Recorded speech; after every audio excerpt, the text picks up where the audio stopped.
بسم اللہ الرحمن الرحیم۔ السلام علیکم معزز ناظرین۔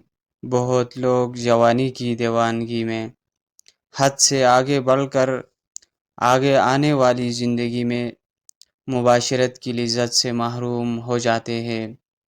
اپنا ایسا طریقہ اختیار کرے جو کہ آگے کی زندگی کے لیے بھی مسلسل رہے۔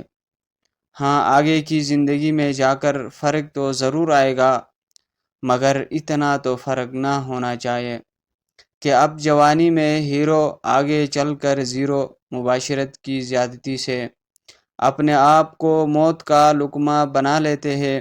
پھر ایسے لوگوں کے دل و دماغ وغیرہ کمزور ہو جاتے ہیں اور جسم کا رنگ پیلا پڑنے لگتا ہے۔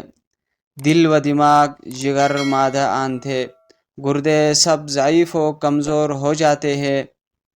کبھی جگر پر ورم اور پیٹ میں پانی کی بیماری ہو جاتی ہے، کبھی مرگی، خاص طور پر بھول چوک کی بیماری، فالج، راشا وغیرہ ہلاکت کرنے والی بیماری پیدا ہو جاتی ہے۔